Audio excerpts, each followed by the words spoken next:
Autre chose, c'est une vidéo qui aurait pu passer inaperçue direction l'Algérie, où le cri de motivation, vous allez le voir, des gendarmes est surprenant. Ils appellent tout simplement au meurtre des Juifs. Mathias, vous avez des images. Oui, alors c'est un exercice de marche ordonnée, tout simplement, de la gendarmerie nationale algérienne.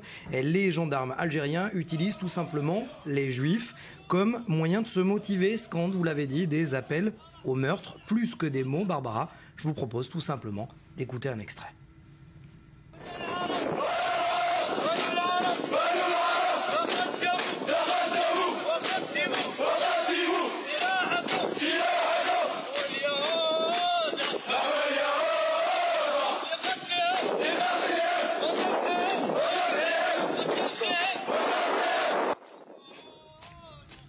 De quand datent ces images ?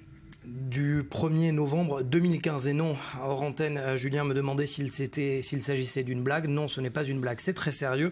Et c'était pour marquer la commémoration, la fête nationale commémorant la révolution algérienne. Et Barbara, eh bien, ce n'est pas d'Israël dont il est question, vous l'avez entendu, mais bien des Juifs dans leur ensemble, ce qui a passablement d'ailleurs irrité le journaliste et spécialiste de l'islam, Mohamed Sifawi, qui a immédiatement réagi sur sa page Facebook. Vous allez voir d'ailleurs son mot.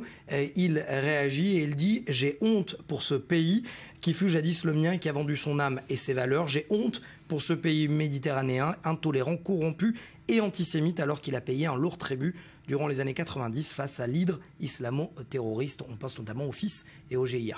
Alors l'histoire des Juifs d'Algérie est complexe, on va peut-être y revenir dans un instant. Autre signe, autre exemple de cette complexité, de cette difficulté de la cohabitation entre Juifs et musulmans dans le pays, avec une autre vidéo que vous avez trouvée. Oui, celle-là vient des réseaux sociaux, vous allez le voir. Une vidéo qui intervient 15 jours finalement avant la précédente, filmée par des jeunes youtubeurs qui se sont intéressés à la mise en scène, vous le voyez, filmée d'un juif dans les rues d'Algérie, d'Alger plus exactement, portant la kippa. Ce dernier demande l'adresse du cimetière juif de la ville.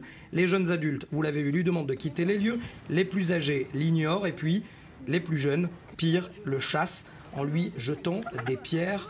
Un rappel d'histoire, vous l'avez dit, de la complexité entre juifs et arabes d'Algérie. Les juifs d'Algérie ont reçu la nationalité française après le décret Crémieux voté en 1870. Un sentiment de trahison est alors vécu par la communauté arabe.